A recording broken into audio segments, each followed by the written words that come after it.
Hello everyone, this is Nandini Ray and you are listening to the Maitri podcast between friends, conversations with Maitri.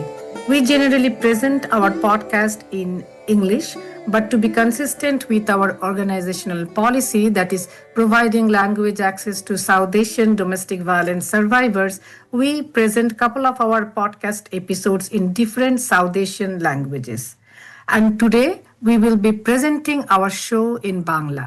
স্বাগতম বন্ধুরা, আমি নন্দিনী রায় আর আমার সাথে আছেন জাকিয়া আফরিন। আমরা দুজনেই মৈত্রীর সাথে বহুকাল ধরে জড়িয়ে আছি। আমি 14 বছরের বেশি, জাকিয়া 20 বছরের প্রায়। তো আজ মৈত্রীর পক্ষ থেকে আমরা এপিসোডটি বাংলা ভাষায় উপস্থাপনা করব। ফেব্রুয়ারি মাস, বিশেষ করে 21শে ফেব্রুয়ারি বাংলা ভাষার জন্য গভীর তাৎপর্য বহন করে। 1999 সালে মাতৃভাষা সম্পর্কে সচেতনতা বাড়াবার জন্য ইউনেস্কো 21শে ফেব্রুয়ারিকে আন্তর্জাতিক মাতৃভাষা দিবস হিসেবে ঘোষণা করে। জাকিয়ার আমার দুজনেরই মাতৃভাষা বাংলা। জাকিয়া বড় হয়েছে বাংলাদেশে, আমি বড় হয়েছি ইন্ডিয়ার ওয়েস্ট বেঙ্গলে। তাই আমরা ভাবলাম আজ দুজনেই আমাদের মাতৃভাষায় এই পডকাস্টটি আপনাদের কাছে উপস্থাপনা করি। এই বিশেষ দিন সম্পর্কে জাকিয়া, তুমি যদি কিছু তথ্য বলতে চাও। ধন্যবাদ নন্দিনী। আসলে ফেব্রুয়ারি মাসে আমরা বাংলায় এই পর্বটি করছি, এটা আমার জন্য খুবই একটা ভালো লাগার বিষয়। ছোট্ট করে যদি ইতিহাসটা একটু বলতে চাই, 1952 সালে তখন বাংলাদেশ পূর্ব পাকিস্তান নামে পরিচিত ছিল এবং সংখ্যাগরিষ্ঠ মানুষের ভাষা বাংলা হওয়া সত্ত্বেও পশ্চিম পাকিস্তানের যে রাষ্ট্রযন্ত্র, যারা তখন রাষ্ট্র ক্ষমতায় ছিলেন, তারা চাইলেন যে উর্দুকে রাষ্ট্রভাষা হিসেবে স্বীকৃতি দিতে এবং এর প্রতিবাদে বাংলাদেশের ঢাকা বিশ্ববিদ্যালয়ের ছাত্রদের নেতৃত্বে পুরো দেশের মানুষ গর্জে উঠল এবং সেই সময়ে আমাদের শহীদ বরকত, সালাম, জব্বার নামে আমাদের বেশ কিছু ছাত্র শহীদ হয়েছিলেন এবং তখন থেকে এই দিনটি, এর পরের বছর থেকেই আমরা একে শহীদ দিবস হিসেবে পালন করি 21শে ফেব্রুয়ারি। পরবর্তীতে আমরা যখন 71 সালে মুক্তিযুদ্ধের মাধ্যমে বাংলাদেশকে স্বাধীন করতে পারলাম, আমরা মোটামুটি জানি যে আমাদের যে অসহিষ্ণুতার যে বীজ, আমাদের যে স্বাধীনতার যে আগ্রহ এবং যে বুঝতে পারা যে নিজস্ব একটা আমাদের পরিচয় দরকার, সেটি কিন্তু এই 1952 সালের ভাষা আন্দোলনের মাধ্যমেই 21শে ফেব্রুয়ারি থেকে চলছে। তাই এই 21শে ফেব্রুয়ারিকে এখন শুধু আমরা বাংলা ভাষার মর্যাদাপূর্ণ দিন হিসেবে পালন করি না, আমরা চাই যেন পুরো বিশ্বের মানুষেরা যে যেই মাতৃভাষায় কথা বলে তার যেন সেই মাতৃভাষার প্রতি অধিকার থাকে, তার শিক্ষা পাবার, তার যোগ্যতা প্রস্ফুটিত হবার এবং তার সকল কাজে সে যেন নিজের মাতৃভাষাকে তুলে ধরতে পারে। আজকে আসলে বাংলাদেশের ভাষা দিবস যেটা ছিল আমাদের শহীদ দিবস, সেই দিবস আজকে বিশ্বের আন্তর্জাতিক মাতৃভাষা দিবস হিসেবে পরিচালিত হচ্ছে। এটা অত্যন্ত গর্বের বিষয়। ধন্যবাদ জাকিয়া, এত সুন্দরভাবে একটা ভীষণ বড় গুরুত্বপূর্ণ তথ্যকে এত সহজভাবে সবার সামনে আনার জন্য। বন্ধুরা, আমরা আজকের এই এপিসোডটাকে আমরা মাতৃভাষা তো করছি, বাংলা তো করছি, এবং আমাদের দুজনেরই ভীষণ প্রিয় একটা বিষয় যে নারীর শক্তি, দৃঢ়তা, এই সম্বন্ধে কথা বলা আর এই সম্বন্ধে জানা, আর নারী পুরুষের মধ্যে যে বৈষম্য আমরা যুগ যুগান্ত ধরে দেখে আসছি, সেইগুলো সম্বন্ধে একটু আলোচনা করা। তো আজকে আমরা একটা জিনিস দেখি যে আমরা দুজনেই বহুদিন ধরে পারিবারিক নির্যাতনের যারা শিকার, ডোমেস্টিক ভায়োলেন্স যারা সাফার করছেন, তাদের নিয়ে আমরা কাজ করছি, তাদের হয়ে আমরা কাজ করছি। আর এই আমাদের কাজের মধ্যে দিয়ে আমরা উপলব্ধি করছি যে পারিবারিক নির্যাতনের ভুক্তভোগী তারা তাদের বেশিরভাগ সংখ্যাই কিন্তু মহিলা।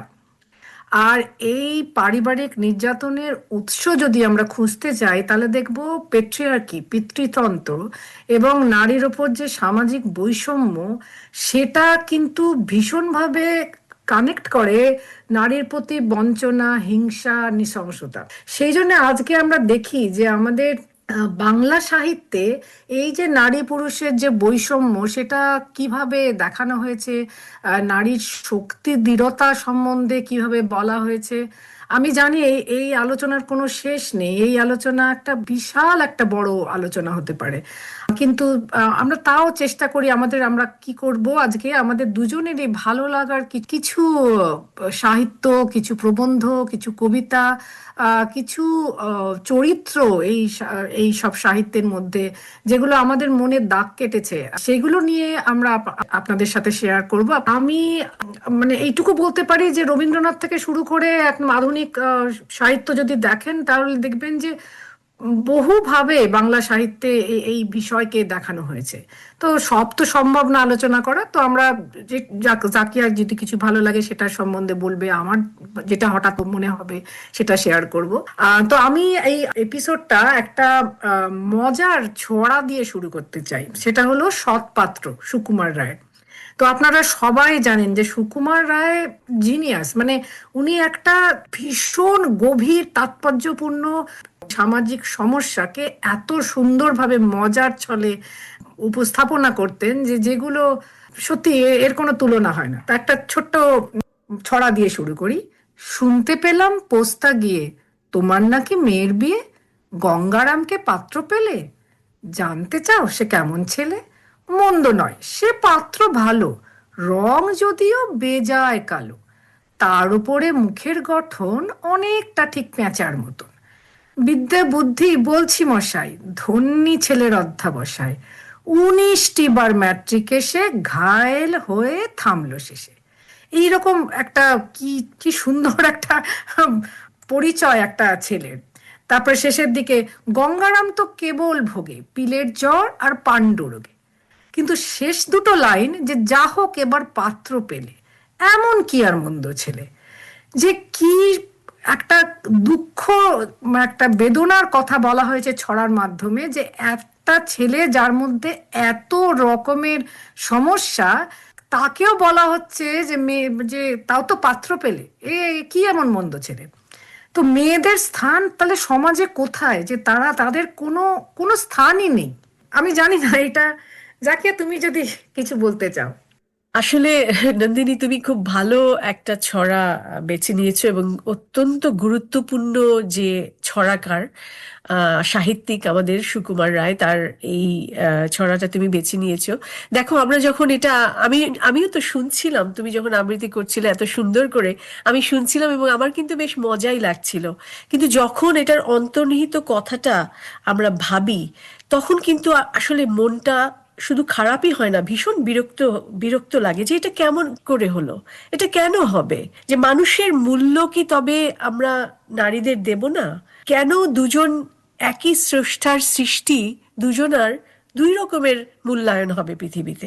আমার মনে হয় যে এই এই ছড়াটা এবং সুকুমার রায়ের অন্যান্য যে ছড়াগুলো রয়েছে সেগুলোর মধ্যে একটা গভীর সামাজিক একটা বক্তব্য দেবার প্রবণতা কিন্তু রয়েছে। তো তোমাকে আমি ধন্যবাদ দেবো এই ছড়াটি বলার জন্য, এবং আমি যারা শুনছেন তাদেরকেও বলবো যে আরেকবার পড়ে দেখুন, হাসির চাইতে হয়তো মনটা খারাপই বেশি হতে পারে। সব থেকে আশ্চর্য যেটা আমার লাগে, যে এই ছড়াটা লেখা 100 বছরের অধিক সময়ের আগে, এখনো কিন্তু আমাদের সেই মানসিক ধারণা, সামাজিক ধারণা দেখতে পাই যে নারী মানে ওই কোনো রকমে তাকে একটু তৈরি করে বিয়ে দিয়ে দিতে হবে, এবং বিয়ে দেওয়ার জন্য কোনো কোনো মেয়েদের কোনো চাহিদার দরকার নেই, ছেলেরা যাই হোক সে মেয়েদের থেকে উপরে। তো সেই রকম যখন আমরা সামাজিক বৈষম্য আমরা বিভিন্ন সাহিত্যে দেখি, যে চোখে আঙুল দিয়ে দেখানো হয়, মজার ছড়ার ছলেই হোক অথবা গভীর সাহিত্যিক প্রবন্ধ বা উপন্যাসের মাধ্যমেই হোক, কিন্তু যেভাবে দেখানো হয়েছে সেইভাবে আমরা যদি সত্যি ভাবি তাহলে আমাদের এগুলো নিয়ে একটু চিন্তা ভাবনা করা দরকার। আমার এই মুহূর্তে মনে হচ্ছে রবীন্দ্রনাথ ঠাকুরের স্ত্রীর পত্র, এটা তো সিনেমাও হয়েছে, উপন্যাসও আছে, যেখানে মৃণাল তার স্বামীর উদ্দেশ্যে একটা বড় চিঠি লেখে, যেখানে সে জানায় যে আর সে শ্বশুর বাড়িতে ফিরছে না, আর সে ফিরবে না। তার একটা প্রতিবাদ, সে কেন প্রতিবাদটা হলো, যে তার সেই চিঠির মধ্যে দিয়ে সে জানায় যে তার জীবন যাত্রার বর্ণনা করে, যে তাকে যখন বিয়ে দেওয়া হয়, তাকে যখন পছন্দ করে তার শ্বশুর বাড়ির লোকরা, তাকে তার বুদ্ধি বা মননের জন্য না, তাকে সে সুন্দর বলে, সৌন্দর্যটাই আসল নারীর পক্ষে, তার মেধা তার বুদ্ধির কোনো দাম নেই। এবং তার তার মেধা কাব্য প্রতিভা থাকা সত্ত্বেও তাকে আটকে রাখা হয় গৃহকোণে, যে তার স্থান হচ্ছে শুধু মানে তার সৌন্দর্য এবং গৃহ কর্ম নিপুণা, এটাই। তারপরে সে তার মধ্যে দিয়েও তাকে নানাভাবে মৃণাল চেষ্টা করে তার যে বুদ্ধি, তার যে মনন, তাকে প্রকাশ করার। কিন্তু একটা সময় সে দেখে যে নারীর স্থান যে কত নিচে, যে যখন দেখে সে যে তাদের সংসারে বিন্দু বলে একটা দরিদ্র আত্মীয় অনাথ মেয়ে সে স্থান পায়, এবং তাকে বিনা মজুরিতে দাসীর মতো সবাই খাটায়, তাকে অবহেলা নির্যাতন, যদিও মৃণাল চেষ্টা করে তাকে সাহায্য করার, সাপোর্ট করার, কিন্তু খুবই কম ক্ষমতা তার একটা একটা মেয়ে হিসেবে একটা যৌথ পরিবারে। তো তারপরে যখন দেখা যায় যে বিন্দুকে, যে অসহায় বলে বিন্দুকে একটা মানসিকভাবে অসুস্থ পুরুষের সাথে বিয়ে দিয়ে দেওয়া হয় জোর করে, আর তাকে তারপরে অনেক হিংসা, অনেক যন্ত্রণা তাকে সহ্য করতে হয়। অবশেষে আর সহ্য না করতে পেরে বিন্দু তখন আত্মহত্যা করে। এই যে একটা বিরাট ঘটনা, তাতে মৃণালকে মানসিকভাবে ভীষণভাবে আঘাত করে, এবং সে তখন উপলব্ধি করে যে কি নারীর স্থান কোথায়, এই এই পরিবারেই বলো আর সমাজে বলো। সে তখন একটা তার প্রতিবাদ জানায়, তখন সে পুরীতে যায় একটা তীর্থযাত্রা, এবং সেখান থেকে সে স্থির করে যে সে আর ফিরবে না এই রকম পরিস্থিতিতে, এই রকম সমাজে, এই রকম স্বামীর ঘরে সে আর ফিরবে না।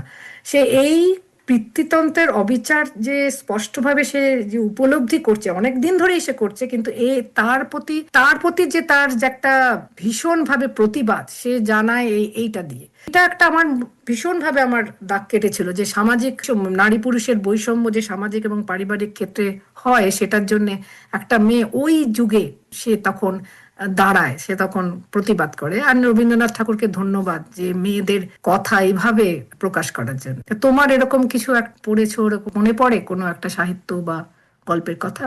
হ্যাঁ, আসলে তুমি যে বলছিলে বিন্দু তার একজন মানে মানসিকভাবে অসুস্থ মানুষের সঙ্গে তাকে বিয়ে দিয়ে দেওয়া হলো, তারপর তার এই দুঃখটা দেখে মৃণাল চিন্তা করলো যে সে আর সংসার করবে না। আসলে এই এই ধরনের ঘটনা এটা তো আমাদের চারপাশে এখনো ঘটছে। বিয়ে হ্যাঁ, হ্যাঁ। একটা তো প্রথমে হলো যে তুমি দেখবে যে অনেক অল্প বয়সে মেয়েদের বিয়ে হয়ে যায়। শুধু যে আমাদের দেশগুলোতে, দক্ষিণ এশিয়াতে হচ্ছে তা নয়, এমনকি আমেরিকার মতো দেশেও কিন্তু অনেকগুলো স্টেট রয়েছে যেখানে 18 চাইতে কম বয়সী মেয়েদের এবং অনেক কম বয়সী মেয়েদের বিয়ে হয়ে যায়। ক্যালিফোর্নিয়াতেও কিন্তু এই নিয়ম রয়েছে যে বিয়ের কোনো বয়স নেই। হ্যাঁ, কোনো একটা নির্দিষ্ট বয়স নেই যে তুমি এর চেয়ে বড় হলেই তোমার বিয়ে হবে। এখন যার নিজের চিন্তা করার মতন স্বাধীনতা আসেনি, কিংবা যে নিজের চিন্তাটাকে এখনো পর্যন্ত বৃদ্ধি করতে পারেনি, হ্যাঁ, নিজের কথা, নিজের ডিসিশন যে নিজে নিতে পারছে না, সে এইরকম বিয়ের মতো একটা সিদ্ধান্ত কিভাবে নিচ্ছে? আমরা কিন্তু ঠিক। সেই প্রশ্নগুলো অনেক সময় করি না। তো এটা, তোমার এই কথা শুনে আমার মনে পড়লো আরেকটা চরিত্র, একেবারে ভিন্ন সামাজিক প্রেক্ষাপটের একটা চরিত্র আমাদের, মোটামুটি তুমি বলতে পারো বাংলাদেশের একটা ধ্রুপদী সাহিত্য হিসেবে আমরা এটাকে গণ্য করি।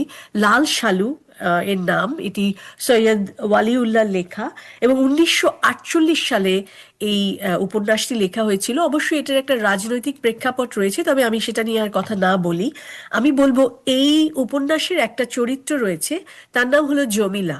উপন্যাসের গল্পটা মোটামুটি এইরকম যে মজিদ নামের একজন ভণ্ড পীর সেজে সে একটা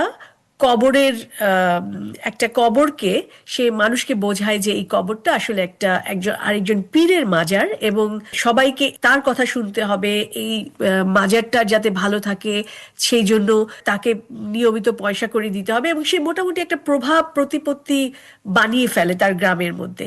এবং এই লোকের যখন একজন স্ত্রী রয়েছেন, মোটামুটি সমবয়সী স্ত্রী, যে কিনা সন্তানের জন্ম দিতে অক্ষম, ওই সময় মজিদ মনে করলো যে তার একটা সন্তান দরকার, সে খুব কম বয়সী একটা মেয়েকে বিয়ে করে নিয়ে এলো, জমিলা নামে সেই মেয়েটি। এই মেয়েটির চরিত্র আসলে মানে একটা কি বলবো, একেবারে অসাধারণ একটা চরিত্র। কারণ এই যে তুমি বললে পিতৃতান্ত্রিক যে সমাজ, এবং ওই তুমি 48 সালের বাস্তবতার কথা যদি ভাবো, একটা গ্রামের কোনো একটা অজপাড়া গায়ে একটা মেয়ে যে কিনা ধর্মীয় বাধা নিষেধের কারণে অনেক কিছু এমনিতেই সে করতে পারছে না, তাকে করতে দিচ্ছে না, সেখানে আমরা দেখি যে এই চরিত্রটি কারো কথাই শুনছে না, স্বামীর কথা শুনছে না, তার মুখে মুখে তর্ক করছে, তাকে মুখে মুখে জবাব দিচ্ছে, এবং মজিদ অবাক হয়ে যাচ্ছে যে পুরো গ্রামের মানুষ তাকে দেখলে মাথা নুইয়ে চলে, এক টুকরো একটা মেয়ে, একরত্তি একটা মেয়ে, তা এর মধ্যে এত সাহস আসে কোত্থেকে?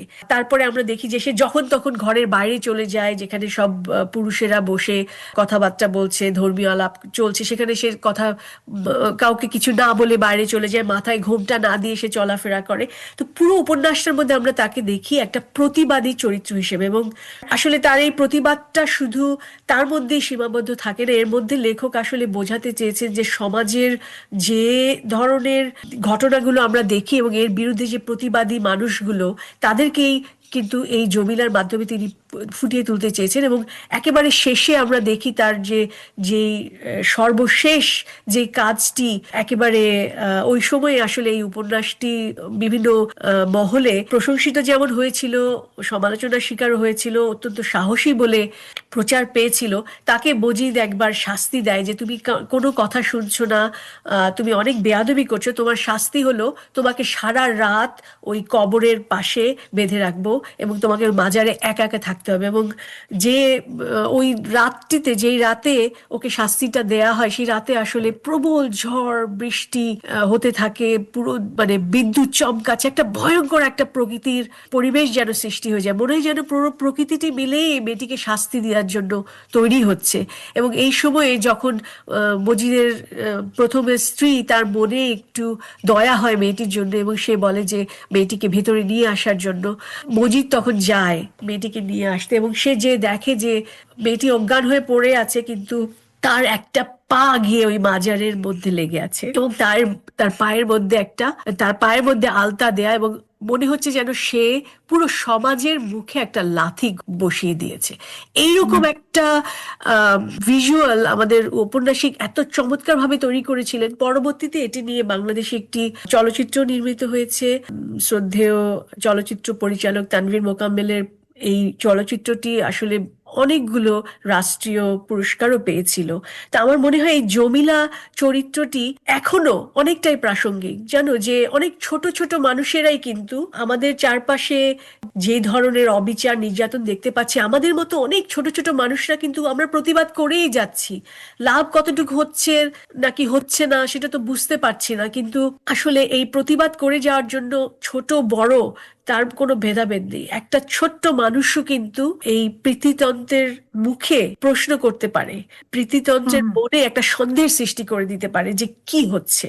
এবং সবাই যে সব সময়ে একেবারে নির্বিচারে সকল ধরনের আদেশ মেনে নেবে না, এটা আমাদের মনে রাখতে হবে। এই সাহিত্য আমাদের এখন পাঠ্যপুস্তক হিসেবে ব্যবহার হচ্ছে একাদশ দ্বাদশ শ্রেণীতে, এবং এখনো নতুন নতুন ভাবে আমরা ব্যাখ্যা করার চেষ্টা করছি যে এই চরিত্রগুলো আসলে আমাদেরকে কি বলতে চাইছে। তো এই বইটা আমার অসম্ভব ভালো লেগেছে। খুবই সুন্দর গল্প। আমি জানি না কতজন শ্রোতা পড়েছেন, যদি না পড়ে থাকেন প্লিজ এগুলো পড়বেন। এগুলো তাহলে আপনারা উপলব্ধি করবেন যে কিভাবে নারী চরিত্রের দৃঢ়তা দেখানো হয়েছে এই পিতৃতন্ত্রের প্রতিবাদের জন্য। আমার এই মুহূর্তে আর একটা গল্প মনে পড়লো, যেটা হচ্ছে আমি ভীষণ রবীন্দ্রনাথের বড় ভক্ত।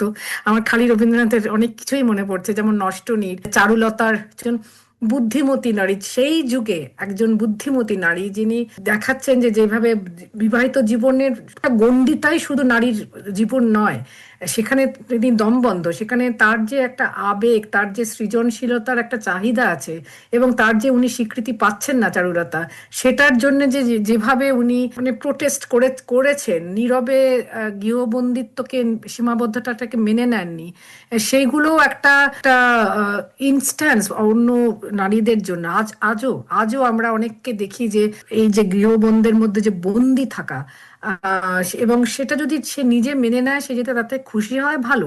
কিন্তু অনেক নারী হয়তো আরো চায়, আরো ভাবে যে আমার একটা নিজস্ব এক পরিচয় আছে, আমি সেই পরিচয়টা শুধু একজনের স্ত্রী না, আমি আমার পরিচয় আরো কিছু, যে সেটাকে দেখানো বা সেটাকে দাবি করার যে সাহস, এইসব ছোট গল্পগুলো, বড় গল্প উপন্যাসগুলো অনেক ভাবে দেখিয়েছে। যেমন ঘরে বাইরে তো, যে এই যে বিমলা একটা মানে আদর্শ স্ত্রী, কিন্তু তারপর তার সেখান থেকে সে রাজনৈতিক আর ব্যক্তিগত চেতনা সম্পন্ন একজন স্বতন্ত্র মানুষ হয়ে উঠলো। সে তার যে একটা ধাপে ধাপে আত্মপরিচয়ের যে অনুসন্ধান, সেটাকে যেভাবে রবীন্দ্রনাথ দেখিয়েছেন, সেগুলো আমাদের এখনো আমাদের নারীদের জন্য একটা একটা একটা সাহস যোগায়, একটা পথ দেখায়। আর শুধু সামাজিক নয়, সামাজিক কারণে তো আমরা দেখি সামাজিক যে একটা বৈষম্য নারীদের যুগ যুগান্তর ধরে আমাদের লড়াই করতে হয়েছে। এবং তুমি যদি দেখো যে পলিটিক্যাল ইনস্টেবিলিটি, পাওয়ার স্ট্রাগল, যেখানে রাজনৈতিক ইতিহাস যদি আমরা দেখি, যে আদিমকাল থেকে আজ পর্যন্ত যখনই যুদ্ধ হয়েছে, কোনো জায়গায় পলিটিক্যাল ইনস্টেবিলিটি হয়েছে, পাওয়ার স্ট্রাগল হয়েছে, কি বলবো, শাসন পরিবর্তন জনিত সংঘাত যেটাকে বলে, সেটা হয়েছে, সব থেকে বেশি নির্যাতিত হয়েছে কারা? নারীরা। কারণ তাদের তাদের শরীর হলো শত্রুপক্ষের বদলা নেবার হাতিয়ার। এই মানে নারীদের কোথাও মানে মুক্তি নেই, কোথাও বোধহয় শান্তি নেই। তারা সংসারেও নির্যাতিত, তারা আমাদের সামাজিক অবস্থাতেও নির্যাতিত, যুদ্ধক্ষেত্রেও নির্যাতিত। তোমার এরকম কিছু মনে পড়ে? কিছু সাহিত্যের কথা বলতে চাও? হ্যাঁ, অবশ্যই বলতে চাই। আসলে আমাদের বাংলাদেশের স্বাধীনতা এখনো তুমি মানে যদি পুরো বিশ্বের প্রেক্ষাপটে দেখো, আমরা কিন্তু একটা নতুন স্বাধীন জাতি। আমাদের মাত্র 55 বছর হবে এবার হয়েছে আমরা স্বাধীনতা পেয়েছি। তো আমাদের সাহিত্যে এখনো অসংখ্য আমাদের স্বাধীনতার গল্পগুলো বিভিন্ন আঙ্গিকে প্রকাশ হচ্ছে এবং সেগুলোকে আমরা ধারণ করছি। তো আমি বিশেষ করে একটি বইয়ের কথা বলবো। তার আগে আমি একটু, তুমি রবীন্দ্রনাথের কথা বললে তো তোমার খুব ভালো লাগে, তো আসলে আমার মনে হয় যে এমন কোনো বিষয় নেই, এমন কোনো অনুভূতি আমাদের নেই যেটা নিয়ে রবীন্দ্রনাথ কথা বলেনি। মানে রবীন্দ্রনাথের তুমি একটা কবিতা পাবে না, কিংবা একটা গান পাবে না, প্রবন্ধ পাবে না, তার কিছু ভাবনা পাবে না, এমন কোনো বিষয় কি আসলে পৃথিবীতে আছে? আসলে নেই। আমি মনে করি, আমার নিজেরই মনে হয় যে আমি আসলেই গর্বিত যে আমার ভাষায় এই যে একজন রবীন্দ্রনাথ ছিলেন, আমার ভাষায় লিখেছেন।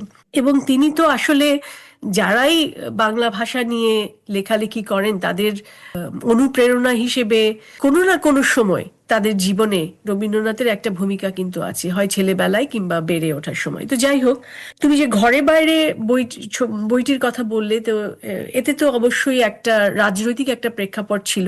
এবং আমি এখন যেই বইটার কথা বলবো, এটি আমাদের স্বাধীনতা যুদ্ধের সঙ্গে অত্যন্ত অঙ্গাঙ্গি ভাবে জড়িত। বইটির নাম হচ্ছে আমি বীরাঙ্গনা বলছি, এবং এটি 1994 সালে বেরিয়েছে প্রথমবারের মতো। এই বইটিতে বাংলাদেশের স্বাধীনতা যুদ্ধে যে প্রায় 2 লাখের মতো নারী ধর্ষিত হয়েছিলেন এবং তাদেরকে বিভিন্ন রেপ ক্যাম্পে রাখা হয়েছিল, সেই কিছু নারীদের নিজস্ব বয়ান আমাদের একজন চিকিৎসক, যিনি এই নারীদের সঙ্গে যুদ্ধের পরপরই কাজ করার সুযোগ পেয়েছিলেন, ডক্টর নীলিমা ইব্রাহিম, তাদের ভাষ্যেই তিনি এই বইটিকে লিপিবদ্ধ করেছেন। কিন্তু তুমি দেখো, এই ঘটনাগুলো ঘটেছে 71 সালে, কিন্তু বইটি বাজারে এলো 1994 সালে। এটি কেন হলো? কারণ লেখিকা তার নিজস্ব ভূমিকায় কিন্তু লিখেছেন যে রাজনৈতিক কারণে এবং সামাজিক কারণে তিনি এই বইটি বের করতে পারেননি। এবং অবশ্যই এই বইতে যাদের কথা বলা হয়েছে সবাই কিন্তু অবশ্যই নিজেদের নাম ব্যবহার করেননি। এমনকি তিনি যখন এই নারীদের সঙ্গে কথা বলেছেন, অনেকে নিজেদের পরিচয় পর্যন্ত দিতে চাইতো না। নিজেদের নাম, ঠিকানা, কে কোথায় ছিল তারা কিন্তু বলতে চাইতেন না, কারণ তারা জানেন যে সমাজে তাদেরকে গ্রহণ করা হবে না। ভেবে দেখো যে জীবনের সবচেয়ে বড় আত্মত্যাগ এই নারীরা করেছেন, তাও কেউ কিন্তু এর সঙ্গে কোরিয়াতে, যেমন তুমি জানো, এখনো কোরিয়ার যে নারীরা দ্বিতীয় বিশ্বযুদ্ধের সময় জাপানিজ যে সৈন্যরা ছিল তাদের মনোরঞ্জনের জন্য বাধ্য হয়েছিলেন, সেই নারীরা কিন্তু আজও স্বীকৃতির জন্য দাঁড়ে দাঁড়ে যাচ্ছেন। তারা কিন্তু এখনো বিভিন্ন জায়গায় দাবি জানাচ্ছেন যে তাদেরকে এই স্বীকৃতি দিতে হবে যে তারা এই যুদ্ধের ক্ষতিগ্রস্ত মানুষ, তারা কিন্তু এই স্বীকৃতিটি পায়নি। আমরা অত্যন্ত ভাগ্যবান ছিলাম যে 1972 সালে যুদ্ধের একেবারে পরপরই আমাদের যে মুক্তিযুদ্ধের যিনি স্থপতি আমাদের বঙ্গবন্ধু শেখ মুজিবুর রহমান, তিনি বলেছিলেন যে এই মেয়েরা যারা নিজেদের নাম পরিচয় দিতে চায় না, তাদের সকলের নামের সাথে যেন তার নামটি জুড়ে দেওয়া হয়। আসলে এই যে এত বড় একটা মানুষ ছিলেন, এবং তিনি এই নারীদেরকে বিভিন্ন জায়গায় তাদের রিহ্যাবিলিটেশনের ব্যবস্থা কিন্তু করা হয়েছিল। দুঃখজনকভাবে তার মৃত্যুর সঙ্গে সঙ্গে সেই সমস্ত নথিপত্রগুলো পুড়িয়ে ফেলা হয়, যার ফলে আমরা কিন্তু পুরো এই যে নারীদের নাম এবং তাদের যে সংখ্যা, সেই জিনিসটিও কিন্তু আমরা হারিয়ে ফেলেছি এই পুড়িয়ে দেওয়ার কারণে, রাজনৈতিক কারণে। তো যাই হোক, এই বইটির মধ্যে নন্দিনী আসলে মেয়েগুলো বলেছে তাদেরকে কিভাবে ঘর থেকে তুলে নিয়ে যাওয়া হয়েছে, এবং তাদেরই প্রতিবেশীরা যাদেরকে তারা দিনের পর দিন চিনেছে, কাউকে তারা চাচা বলতো, কাউকে তারা কাকা বলতো, মামা বলতো, এই প্রতিবেশীরাই, পরিচিত মানুষেরাই কিভাবে তাদেরকে এই পাকিস্তানি সৈন্যদের কাছে তুলে দেয়। এবং তারপরে তাদের যে কষ্টের বর্ণনা, সেটা নাই বললাম। আসলে একটা যুদ্ধক্ষেত্রে ধর্ষণের সময় যা হয়, আর এমনিতেই আমাদের সমাজে ধর্ষণের যে ঘটনাগুলো ঘটছে, আমরা তো জানি কি ধরনের মানসিক এবং শারীরিক যন্ত্রণার মধ্যে দিয়ে একজন নারী যায়। তো সেটা নিয়ে আমরা কথা নাই বলি। যুদ্ধ শেষ হয়ে যাওয়ার পরে তাদের এই ন্যারেশনের সবচেয়ে যেই অংশটুকু মনে রাখার মতো, সেটি হচ্ছে যুদ্ধ হয়ে যাওয়ার পরে তাদের সাথে কি হলো। তাদের অনেককেই তাদের পরিবার ফিরে নিতে চাইলো না, এবং এই মেয়েদের মধ্যে অনেকে কিন্তু পাকিস্তানি সৈন্যদের সঙ্গে পাকিস্তানে চলে গেল। এই কথাটা অনেকেই বলে না, হয়তো জানে না এবং লুকিয়ে রাখতে চায়। অনেকে কিন্তু লোকলজ্জার ভয়ে এই সৈন্যদের সাথে চলে যেতে চাইলো এবং চলেও গেল। এবং অনেকে নতুন নাম পরিচয় নিয়ে সরকারের যে সরকার তাদেরকে যে আশ্রয় দিল, সেখানেই থাকতে চাইলো, এবং নিজেদের পুরনো জীবনে আর কিন্তু তারা ফিরে গেল না। তো এই বইটি আমার মনে হয় আমাদের সমাজের যতগুলো ক্ষত রয়েছে, সেটিকে এত চমৎকার ভাবে তুলে ধরেছে ভুক্তভোগীদের ভাষায়, যে এটি আমার মনে হয় বাংলাদেশের ইতিহাস যতদিন আমরা পড়ব, কিংবা আসলে বিশ্বে যুদ্ধ এবং যুদ্ধ নারীর কি ক্ষতি করতে পারে এবং সমাজের মধ্যে যে কি ধরনের বিভেদ সৃষ্টি করে দেয়, এই জিনিসগুলো নিয়ে আমরা যত দিন পর্যন্ত পড়াশোনা করতে চাইবো, এই বইটি কিন্তু আমাদের পড়তে হবে। এটি এখন ইংরেজি ভাষাতেও অনুবাদ হয়েছে, এবং চাইলে যে কেউ এই বইগুলো সংগ্রহ করে পড়তে পারেন। আমরা আমাদের এই আলোচনার শেষে আমরা যেই বইগুলোর কথা বলছি, তাদের বাংলা এবং ইংরেজি ভার্সনের লিঙ্ক আমরা নিচে দিয়ে দেব। তুমি যে যে গল্পটা এখন বললে, সেইটা সেটা শুনতে শুনতে আমার আরেকটি গল্পের কথা, বাংলা গল্পের কথা মনে হলো। মহাশ্বেতা দেবীর লেখা ছোট একটা গল্প, দোপ্তি অ্যাকচুয়ালি। এইটা আমি পড়েছিলাম তখন, বোধহয় কলেজে পড়ি, কিন্তু এখনো আমার একটা যন্ত্রণা আছে এই এই গল্পটা মনে হলে। তো এই গল্পটা পাবলিশ হয় 1978 সালে। তো তখন এই গল্পটার পটভূমি হচ্ছে পশ্চিমবঙ্গের যে গ্রামীণ অঞ্চলে নকশাল আন্দোলন হয় সেই সময় একটা আদিবাসী কৃষকরা, তারা ওই শোষণকারী জমিদারদের বিরুদ্ধে, রাষ্ট্রীয় শক্তির বিরুদ্ধে বিদ্রোহে নামেন। তো দোপ্তি মেঝেন আর তার স্বামী দুল্লা মাঝি, এরা একটা প্রতিবাদ করে, যখন জমিদার, ভীষণ অত্যাচারী জমিদার, খরার সময় যে নিম্নবর্ণের গ্রামবাসীদের জল নেওয়ার অধিকার বন্ধ করে দেন। মানে সবাই জল নিত, গ্রামের লোকরা, সেখানে যেহেতু তারা সাঁওতাল, তারা নিতে পারবে না, এটা একটা বাধা দিয়ে দেন। তো সেইখানে সেই অত্যাচার সহ্য করতে করতে একটা সময় ওই দুল্লা মাঝি আর দোপ্তি এরা প্রতিবাদ করে এবং জমিদারকে মেরে ফেলে। এবার এটা পরে রাষ্ট্রীয় অভিযান হয় এবং তাদের যথারীতি তাদের ধাওয়া করে এবং দুল্লাকে মেরে ফেলা হয়।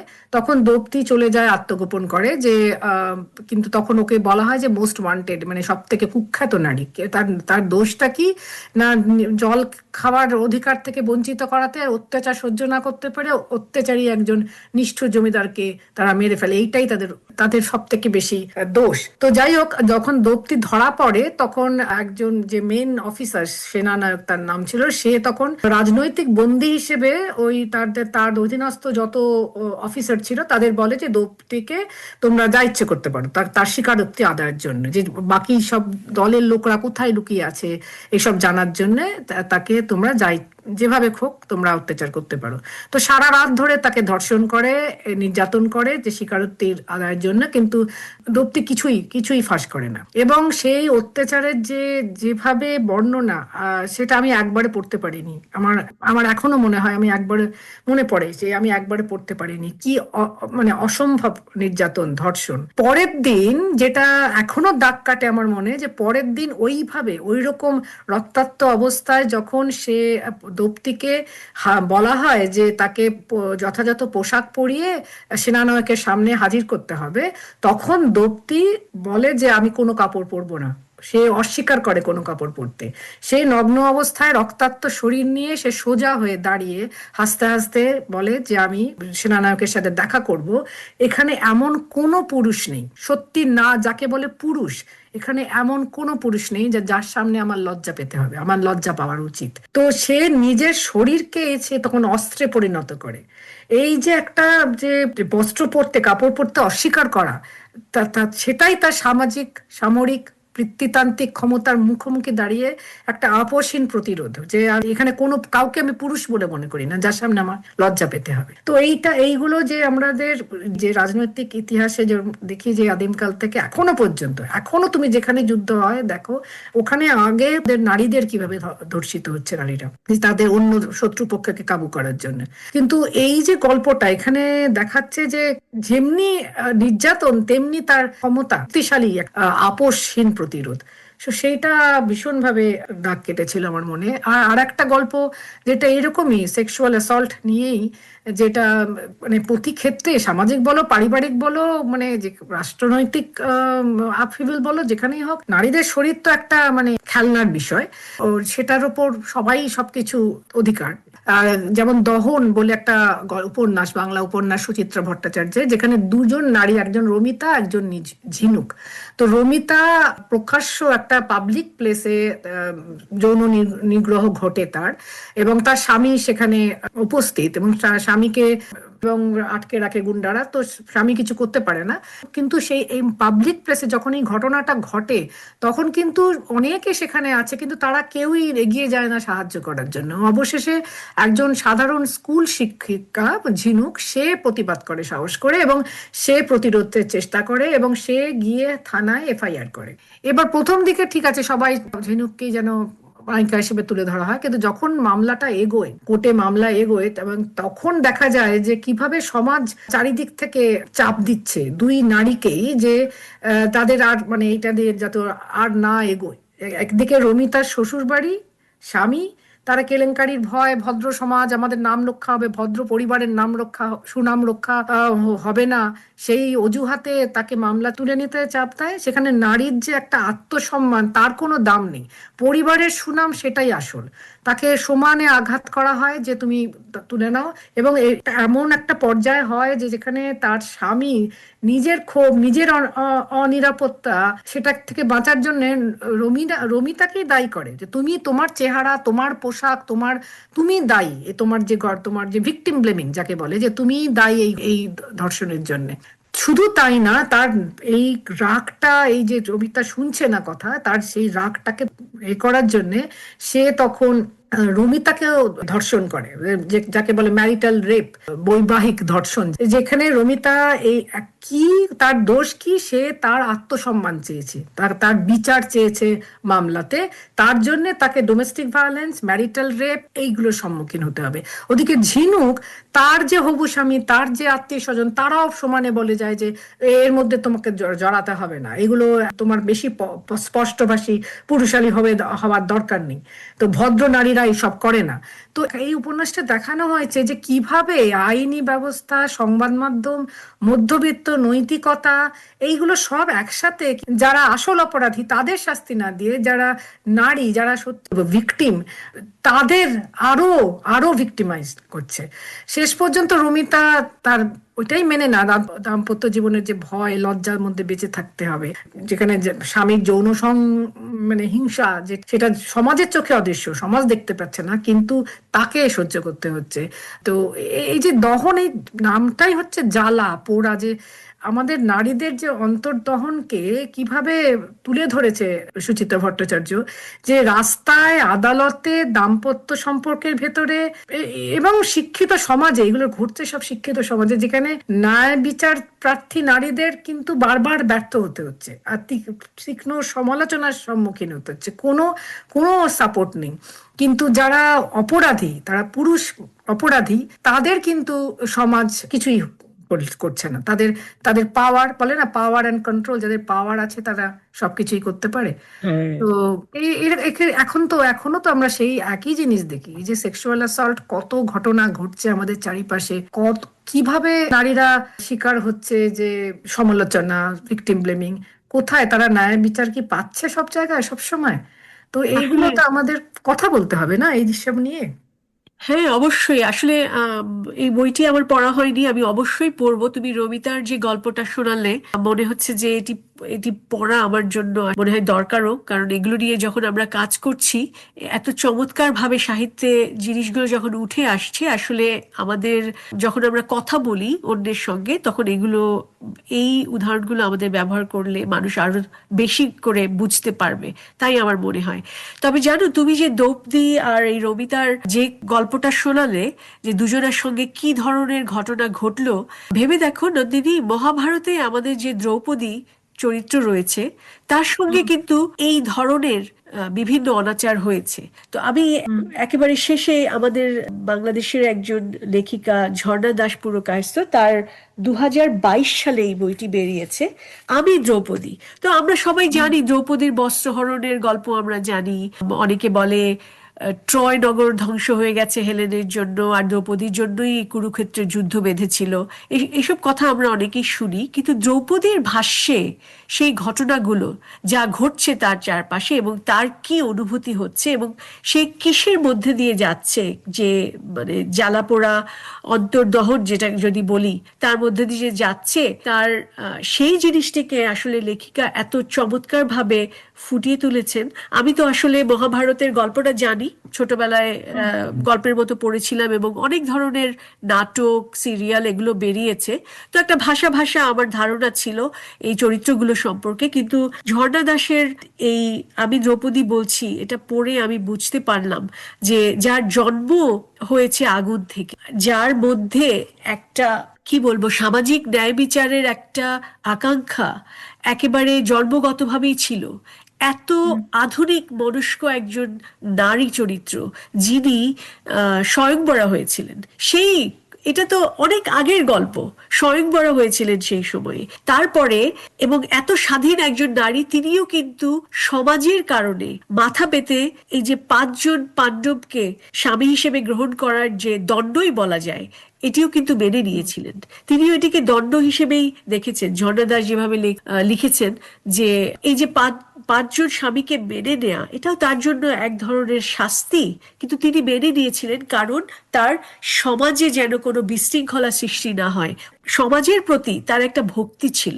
নিজের সমাজকে কোনোভাবে কোনো ধরনের অপমান না করেই তিনি কিন্তু চেয়েছিলেন নিজের জীবনটা যাপন করতে, কিন্তু সম্ভব হয়নি। একের পর এক যেই ধরনের প্রতিকূলতা তার সামনে এসেছে, এই যে তার বস্ত্রহরণের যে ঘটনাটা ঘটলো, এবং সবাই, এই যে তোমার প্রথম গল্পটির যে নায়িকা দ্রৌপদী যখন বলল যে সে নিজেই নগ্ন হয়ে সামনে যাবে, কারণ তারা লজ্জার কিছু নেই, তুমি ভেবে দেখো একই ধরনের চিন্তা ভাবনা কিন্তু আমরা দেখতে পাই দ্রৌপদীর মধ্যে। যে দ্রৌপদী ভাবছে, এই তিনি তার পোশাক খুলে ফেলেনি, কিন্তু তিনি ভাবছেন আসলে কি এই রাজ্যসভায় কোনো পুরুষ আছে, কোনো মানুষ আছে যারা তাকে বাঁচাতে পারে, এবং সে কিন্তু এক একবার এক একজনের কাছে অনুরোধ করছে তাকে সাহায্য করার জন্য, কিন্তু কেউ তাকে সাহায্য করেনি। তারপরেও দ্রৌপদী কিন্তু তার ধর্ম বিশ্বাস হারায়নি। সে শেষ পর্যন্ত, তিনি কিন্তু তার বিশ্বাস এত গভীর, তিনি কিন্তু শেষ পর্যন্ত কৃষ্ণকেই ডেকেছেন, এবং ভেবেছেন যখন মানুষের আর কোনো কিছু করার ক্ষমতা নেই, তখন নিয়তির হাতেই নিজেকে ছেড়ে দিতে হবে। তখন এই যে স্রষ্টা বলি, প্রকৃতি বলি, তার হাতেই নিজেকে, এই যে সমর্পণ তিনি করলেন, সেই জিনিসটা কিন্তু আমার মনে হয় এটি কোনো দুর্বলতা নয়, এটা একটা শক্তি, যে জানা যে আমি একজন মানুষ হিসেবে আমি কতটুকু করতে পারবো এবং কতটুকু আমার আয়ত্তের বাইরে রয়েছে, এটুকু জানা কিন্তু একটা বিরাট শক্তির জিনিস। তা আমার কাছে দ্রৌপদীর চরিত্রের বিভিন্ন দিক অসম্ভব ভালো লেগেছে। এবং তিনি যখন এই বইটির মধ্যে তিনি যখন মৃত্যুশয্যায়, তখন তিনি ভাবছেন যে কি হলো, এবং তার জীবনের আসলে ঘটনাগুলো তিনি আবার পর্যবেক্ষণ করলেন, এবং তখন তার মনে হলো যে জীবনটা হয়তো ভালো হয়নি, কিন্তু তিনি কিন্তু নিজের পছন্দ মতোই জীবনটা যাপন করেছেন। তিনি নিজের বিরুদ্ধে গিয়ে, নিজের মনের বিরুদ্ধে গিয়ে তিনি কোনো কিছুতে তিনি কিন্তু মেনে নিতে চাননি। তার যতটুকু প্রতিবাদ করার তিনি কিন্তু সেটা করে গেছেন, এবং তারপর নিজেকে সমর্পণ করেছেন প্রকৃতির কাছে। তা এই এই জন্য আমার আমার কাছে মনে হয়েছে যে আমাদের এই ধরনের যে চরিত্রগুলো রয়েছে আমাদের মহাকাব্যের, পরতে পরতে আমাদের নতুন প্রজন্মের জন্য অসংখ্য শিক্ষার ব্যাপার কিন্তু রয়ে গেছে। তো সেই জিনিসগুলো আমার মনে হয়, আমি মনে করি যে এই বইটি অনেক ভালোভাবে তুলে এনেছে। অন্তত পক্ষে আমার কাছে কিন্তু খুব ভালো লেগেছে। আমার মনে হয় আমরা যেসব বইয়ের কথা বলছি এগুলো যদি আমাদের শ্রোতারা সময় নিয়ে একটু পড়েন তাহলে তাদেরও অনেক ভালো লাগবে, বা আমাদের কাছে আমাদের সঙ্গে শেয়ার করতে পারেন। তো আমি এখানে আমাদের জানি এই এই আলোচনার কোনো শেষ নেই।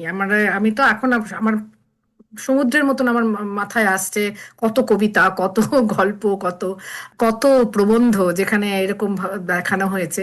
কিন্তু আমরা হয়তো এই আলোচনাগুলো তুলে রাখবো আর একদিনের জন্য, আর সময় একটা ফ্যাক্টর এখানে।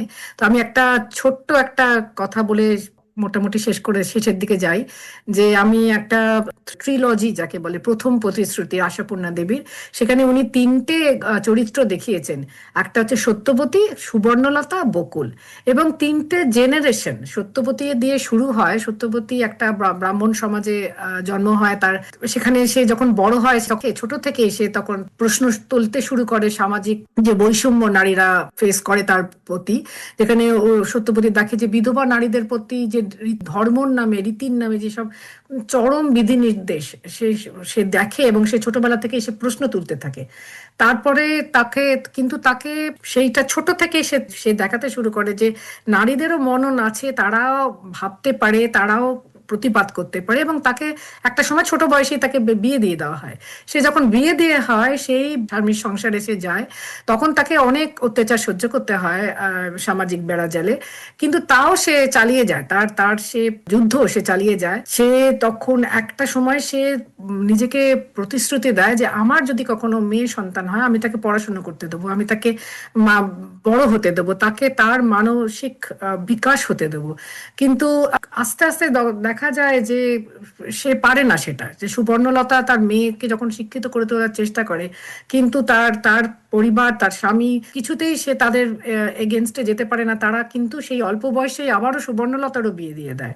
তখন সত্যবতী ভেঙে পড়ে, একটা এই এই প্রতিশ্রুতিটা সে রাখতে পারেনি তার মেয়ের কাছে, সে ভেঙে পড়ে এবং সে তখন স্বামীর সংসার ছেড়ে দেয়। সেটাই তার একটা প্রতিবাদ।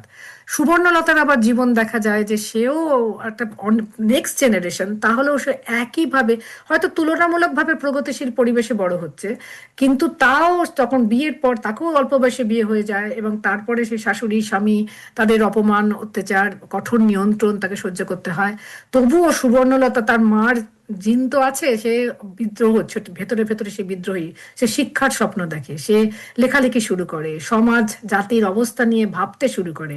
যে সে দেখায়, তার চরিত্রটা দেখায় যে নারী মানেই শুধু তার জীবন রান্নাঘরের মধ্যে আবদ্ধ নয়, সে সমাজের কথা, জাতির কথা চিন্তা করতে পারে, সে শিক্ষার অধিকার তার আছে। তো যাই হোক, সেই তারপরে যখন সুবর্ণলতার অ্যাকচুয়ালি উপন্যাসের মধ্যে দেখা যায় যে সুবর্ণলতার ছেলেরা কিভাবে তার এগেনস্টে চলে যায়, যে পারিবারিক পিতৃতন্ত্র কিভাবে ছেলেদের মধ্যে ফুটে ওঠে। সে ভাব মানে বুঝতে পারে যে শুধু ছেলেদের শিক্ষা দিলেই হবে না, তাদের তাদের যে নারীদের সঙ্গে যে সহমিত্র হতে হবে, অ্যালাই হতে হবে, তার জন্য অনেক কাজ দরকার। তারপরে সুবর্ণলতার পরে যখন আবার পরের জেনারেশন বকুলের কথা দেখা যায়, সেখানেও দেখা যায় যে হ্যাঁ অনেক স্বাধীনতার পরবর্তী আধুনিক বাংলার প্রেক্ষাপট সেখানে বড় হচ্ছে, সেসব শিক্ষা কাজ সিনেমা ক্লাব সবকিছুই আছে, কিন্তু তার মধ্যেও পরিবারের যে ভেতরে যে পিতৃতান্ত্রিক নিয়ন্ত্রণ সেটা রয়ে গেছে। বাইরে থেকে উদার দেখালেও পুরুষরা কিন্তু সেই নারী স্বাধীনতা নিয়ে অস্বস্তিতে ভুগছে। এবং এই যে তিনটে উপন্যাসেই দেখাচ্ছে পিতৃতন্ত্র সময়ের সঙ্গে সঙ্গে রূপ বদলাচ্ছে, কিন্তু পুরনো আচার হয়তো ঝরে পড়ছে, কিন্তু মানসিক নিয়ন্ত্রণ, অপবাদ, লজ্জা, এইভাবে নারীকে বেঁধে দেওয়া, নারীর স্বাধীনতাকে বেঁধে দেওয়া, এই তিনটে জেনারেশনেই কিন্তু দেখাচ্ছে শুধু।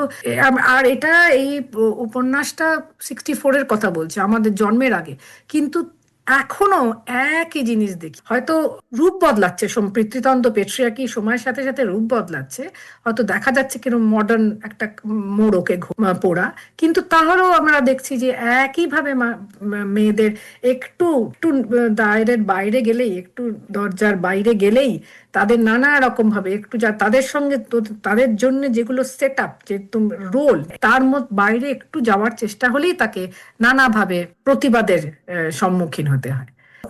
জাকিয়া, তোমার যদি আর কিছু মনে পড়ে বলো। আচ্ছা, আমি শেষ করব বেগম রোকেয়ার একটা লেখার কথা বলে, কিন্তু তার আগে আমি দুটো জিনিস বলতে চাই। তোমার কথা শুনতে শুনতে আমার মনে আসলো, তুমি যে নারী বিদ্বেষের কথা বললে, আসলে নারী বিদ্বেষের কোন পর্যায়ে এখন বাংলাদেশে চলছে তোমাকে বললে তুমি হয়তো অবাকই হবে, যে গত 36 বছরে আমাদের কিন্তু দেশে রাষ্ট্রপ্রধান হিসেবে দুজন নারী বিভিন্ন সময়ে ছিলেন, অথচ গত বছর আমরা যেই পরিমাণ নারী বিদ্বেষ সমাজের বিভিন্ন স্তরে দেখেছি, আমি আসলে জানি না যে সমাজবিজ্ঞানীরা এটা নিয়ে নিশ্চয়ই গবেষণা করবেন, কিন্তু আমি বুঝতে পারছি না, সাধারণ একজন মানুষ হিসেবে নিজেকে আমি নারীবাদী মনে করি, আমি জানি না যে আমরা কোথায় ভুলটা করেছি, আমরা কি ভুল করেছি যে এখনো পর্যন্ত আমাদের সমাজে সমতার কথা তো ভুলেই যাও, এই হিংসাটুকুকে আমরা দূর করতে পারিনি। আমাদের মনে হয় আরেকটু ওই দিকটা দেখতে হবে যে নারী বিদ্বেষ কেন বেড়ে যাচ্ছে। পুরো বিশ্বব্যাপী কিন্তু নারী বিদ্বেষ বেড়ে যাচ্ছে, তুমি জানো নন্দিনী, আমরা এটা নিয়ে বেশ কিছু আর্টিকেলও আমরা আমাদের সোশ্যাল মিডিয়াতে, মৈত্রী সোশ্যাল মিডিয়াতে প্রচার করেছিলাম। এখন এই জিনিসটা আমার মনে হয় একটু আমাদের গভীরভাবে ভাবা দরকার। আরেকটা আমি যেটা বলছিলাম, দ্রৌপদীর যে ধর্মের প্রতি তার যে গভীর আস্থা, প্রকৃতির প্রতি তার যে গভীর আস্থা, এইটা পড়তে গিয়ে আমি যেসব নারীদের সাথে কাজ করি তাদের কথাই কিন্তু মনে পড়লো। আমরা গত বছর তাদের কাছে জানতে চেয়েছিলাম যে যখন তোমরা কোনো দুঃসময়ে পড়ো, যখন তোমাদের সঙ্গে এই নির্যাতনের ব্যাপারগুলো ঘটছে বাড়িতে, কি করলে তোমরা শান্তি পাও?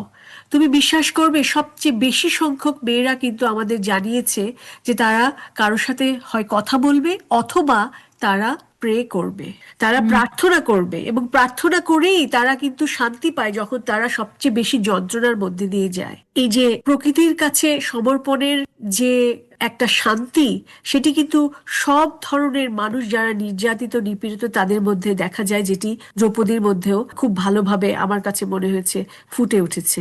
তো যাই হোক, এখন আমি আসলে, তুমি বললে আমরা অনেকক্ষণ ধরেই কথা বলছি, আমি শেষ করব বেগম রোকেয়ার একটা চমৎকার একটা সৃষ্টি, ধ্রুপদী একটা সাহিত্য, পুরো বিশ্বব্যাপী এটি নিয়ে শুধু ইংরেজি ভাষায় নয়, অন্যান্য নানা ভাষায় এটি কিন্তু অনুদিত হয়েছে, সিনেমা হয়েছে, সুলতানার স্বপ্ন, সুলতানাস ড্রিম, এবং এটি লেখা হয়েছিল, কি আশ্চর্য, 1905 সালে লেখা হয়েছিল, এবং এটিকে লেখা হয়েছিল স্যাটায়ার হিসেবেই। গল্পটা ছোট্ট করে যদি বলি, যে একজন নারী স্বপ্নে এক নারী রাজ্যে চলে গেছে, এবং সেখানে গিয়ে দেখা যাচ্ছে যে নারীরাই পুরো পৃথিবীর গভর্নেন্সের সঙ্গে জড়িত আছে, এবং ছেলেদেরকে সব ঘরের কাজে আটকে রাখা হয়েছে। এই শব্দটাই তিনি ব্যবহার করেছেন, এবং বলেছেন যে তখনকার সময়ে আসলে মুসলিম নারীরা যে বাড়ির ভেতরে থাকতো সেটাকে বলা হতো জানানা। তো তিনি বলেছেন আমরা তৈরি করেছি মার্দানা, যেখানে সব ছেলেরা ঘরের ভেতর থাকবে, কারণ আমরা দেখেছি যে ছেলেদেরকে ঘরে আটকে রাখলে আমাদের যে নারী রাজ্য, সেখানে কোনো অপরাধ নেই, সেখানে কেউ কোনো খারাপ কাজ করছে না, মিথ্যে কথা বলছে না। খুবই মানে খুবই মজার একটা বিষয়। কিন্তু তুমি যদি ভেবে দেখো, পৃথিবীতে যত বড় বড় যুদ্ধ বিগ্রহ ঘটছে, এগুলোর সবগুলোর পেছনে তো আসলে পুরুষরাই রয়েছে। এবং বেগম রোকেয়া সেই কথাটি ওই সুলতানার স্বপ্নে বলেছেন। এবং সুলতানার স্বপ্নের সবচেয়ে মানে মজার যে জিনিসটি, মজার নয়, সবচেয়ে লক্ষণীয় আমি বলবো জিনিসটি, সেটি হচ্ছে যে তিনি কিভাবে দেখিয়েছেন আমরা সৌরশক্তি দিয়ে সেই রাজ্যে রান্না হচ্ছে, সৌরশক্তি দিয়ে সেই রাজ্যে বিভিন্ন যন্ত্রপাতি চলছে। মানে সেই সময়েই বেগম রোকেয়া ভেবেছিলেন সাইন্টিফিক ইনোভেশনের কথা। তুমি ভেবে দেখো কতটা প্রগতিশীল। ছিল তার চিন্তা ভাবনা। এবং তিনি বিজ্ঞানের রাজত্ব নিয়ে তিনি চিন্তা করেছিলেন। তিনি বলেছিলেন তা দেশে শাস্তি নেই, মৃত্যুদণ্ড বলে কোনো জিনিসই নেই। কেউ যদি অপরাধ করে তাকে সেই দেশ থেকে আমরা বের করে দেব, নারী রাজ্য থেকে তাকে চলে যেতে হবে, সে আর কখনো ফিরে আসতে পারবে না কেউ যদি মিথ্যে কথা বলে। কিন্তু মৃত্যুদণ্ডকে তিনি বলেছেন এই দেশে আমরা কোনো শাস্তি দেই না, আমরা বিশ্বাস করি না শাস্তিতে, আমরা বিশ্বাস করি সত্য আর ভালোবাসার ধর্মে, সেটাই নারী রাজ্যের ধর্ম। তো এই কথাটা বলেই আমি শেষ করব। তোমার মনে আছে এই তো আমাদের ফেব্রুয়ারির শুরুতে হয়ে গেল সুপার বোল, এবং সেখানে যে যে গান বাজনা করলেন ব্যাড বানি, আমাদের পৃথিবীর বিখ্যাত একজন শিল্পী, তার পুরো যে শোটা ছিল, শো এর ওপরে যে লেখাটি জল জল করে জ্বলছিল সেটি ছিল, the only thing more powerful than hate is love. ঘৃণার চেয়ে সবচেয়ে বেশি শক্তিশালী একমাত্র ভালোবাসা। আমার মনে হয়েছে যে বেগম রোকেয়া তার সুলতানার স্বপ্নে এই ভালোবাসার যে কত ক্ষমতা সেটি দেখিয়েছিলেন, যে ভালোবেসে তুমি পুরো পৃথিবীকে জয় করতে পারো, পুরো পৃথিবীতে একটা শান্তিপূর্ণ অবস্থা বিরাজ করতে পারো। এবং যারা সমাজ নিয়ে ভাবে, যারা সমাজের পরিবর্তন করতে চায়, আমি মনে করি বেগম রোকেয়া একটা, আমার নিজের তো বটেই, আমি মনে করি যে অন্যদেরও ভালো মতো তাকে অনুসরণ করা, কিংবা তাকে নিয়ে আরো জানা যে তার ভাবনাগুলো কেমন ছিল। যে সমাজের, আমি যদি সমাজে কোনো একটা পরিবর্তন করতে চাই, সবসময় যে সমাজকে ভেঙে চুরে বিপ্লব করে আমাকে পরিবর্তন আনতে হবে তা কিন্তু নয়। আমি সমাজের একজন হয়েই সমাজে পরিবর্তন করতে পারি। কারণ সবাইকে যদি আমি পরিবর্তন করতে চাই, আমি জোর করে কোনো পরিবর্তন চাপিয়ে দিতে পারি। মানুষকে সেই জিনিসটাতে বিশ্বাস করতে হবে। এবং আমি মনে করি যে তিনি তার সারা জীবনের কাজে যে মুসলিম জনগোষ্ঠীকে এটা বোঝাতে পেরেছিলেন যে নারী শিক্ষার প্রয়োজন কতটা। এবং দেখো, তিনি যে ছোট্ট উদ্যোগটা শুরু করেছিলেন তার জীবনে, বাঙালি মুসলিম নারীদের শিক্ষার কথা বলে শিক্ষার ব্যবস্থা করে দিয়ে, সেই থেকে আজকে কত দূরে আমরা এসেছি। বাংলাদেশে তুমি যদি দেখো, মুসলিম নারীদের শিক্ষার হার তুমি যদি দেখো, এবং যে তাদের যে ভূমিকা সমাজের যে কোনো প্রগতিশীল আন্দোলনে, এর পেছনে কিন্তু রয়েছে বেগম রোকেয়ার অনুপ্রেরণা। তো এই সুলতানার স্বপ্ন বইটি আমার মনে হয় এটিও একটি ধ্রুপদী সাহিত্য, এবং এটা আমি আশা করি এটা সবাই, দক্ষিণ এশিয়ার তো বটেই, আমি মনে করি বিশ্বের সবারই এই বইটি পড়ে দেখা উচিত, যে 1905 সালে কেমন ধরনের প্রগতিশীল চিন্তা ভাবনা আমাদের মতো দেশে হয়েছিল। সত্যি সুলতানাস ড্রিম আমার মনে হয় যে অনেকেই পড়েছেন, আর যদি কেউ না পড়ে থাকেন তার সত্যি পড়া উচিত। যে অতদিন আগে একজন সাধারণ ঘরের একজন নারী কতটা দূর তার চিন্তাধারা গেছে। শ্রোতী বন্ধুরা, আজকে এই আলোচনার কোনো শেষ নেই। আমরা অনেক আরো বলতে পারি, কিন্তু সময়ের দিকে খেয়াল রেখে আজকে আমরা এখানেই শেষ করছি। তো শেষ করার আগে আমি একটা কথা বলতে চাই, যে এই এপিসোডটা আমরা হয়তো করেছি নারী শক্তি বা নারীর বঞ্চনা এই নিয়ে কথা বলার জন্য, কিন্তু আমরা এটাও বলছি এর সাথে সাথে যে আমরা কিন্তু পুরুষদের বিরুদ্ধে নয়। আমরা জানি যে হয়তো একমুঠো পুরুষ যারা ভুল কাজ করছেন, সেই যুদ্ধক্ষেত্রেই হোক, আর সামাজিক ক্ষেত্রেই হোক, রাজনৈতিক ক্ষেত্রেই হোক, পরিবারের ভেতরেই হোক, কিন্তু অনেক পুরুষই আছেন যারাও চান যে নারীদের শক্তি দেখানো হোক, কি নারীদের সাথে থাকি। তো সেই সব পুরুষদেরও আমরা বলছি যে আপনারা এই সব বইগুলো নিশ্চয়ই পড়েছেন, আরো পড়ুন এবং অন্যদের এই নিয়ে কথা বলুন। কেন আমরা চাই আমরা চাই যে আমরা সবাই মিলে একটা সমাজের একটা হাফ অফ দ্য পপুলেশন যদি কিছু না করে তাহলে সেই সমাজের কোনো উন্নতি হবে না। তো আমরা চাই সমাজের প্রতিটা মানুষ, সে নারী হোক পুরুষ হোক যেই হোক, সে যেন এই কথাগুলো নিয়ে চিন্তা করে, ভাবনা করে, এবং তাদের যতটুকু ক্ষমতা সেইটা দিয়ে তারা আমাদের পরিবারের ভেতরে, সামাজিক অবস্থার ভেতরে, রাজনৈতিক অবস্থার দিকে যে যেখানে পারবেন একটা ইকুয়াল রেসপেক্টফুল একটা প্ল্যাটফর্ম সৃষ্টি করার, তার জন্য চেষ্টা করতে হবে আমাদের আমাদের সবাইকে, সেটা করতে হবে। তো আমরা আজকে এই এপিসোডটা এখানে শেষ করছি, কিন্তু আমরা আপনাদের জন্য নিমন্ত্রণ থাকলো যে আপনারা আমাদের জানাবেন আমাদের এই আলোচনাটা আপনাদের কেমন লাগলো। আর তাছাড়াও আপনাদের যদি কখনো কোনো সাহিত্য, প্রবন্ধ, কবিতা কিছু আপনাদের মনে হয় যে এইটা সবার জানা উচিত, যেমন সেখানে এরকম বৈষম্য দেখানো হয়েছে, নারী দৃঢ়তা দেখানো হয়েছে, তাহলে আমাদের ইমেলে জানান। আমাদের ইমেল হচ্ছে maitri@maitri.org, MAITRI, maitri@maitri.org। আর আপনারা যদি কেউ আমাদের কাজের সাথে যুক্ত হতে চান, ভলান্টিয়ার করতে চান, তাহলে আমাদের যোগাযোগ করুন, পডকাস্টগুলোকে শেয়ার করুন, আমাদের সোশ্যাল মিডিয়া প্ল্যাটফর্মগুলোকে শেয়ার করুন, আর আমাদের সাথে যুক্ত থাকুন। আর আপনাদের সবার ভালো হোক। আর আমাদের জয়েন করুন একটা একটা সুন্দর সমাজ গড়ে তোলার জন্য। ধন্যবাদ। This show is for informational purposes only and is not to be construed as legal advice. Always consult an attorney for legal advice. Views expressed by guests of the radio show are individual opinions and not endorsed by Maitri. Maitri is a free, confidential, non-profit organization based in the San Francisco Bay Area that helps families and individuals facing domestic violence. Don't suffer in silence. Call Maitri Helpline 1-888-8 MAITRI. Visit our website maitri.org.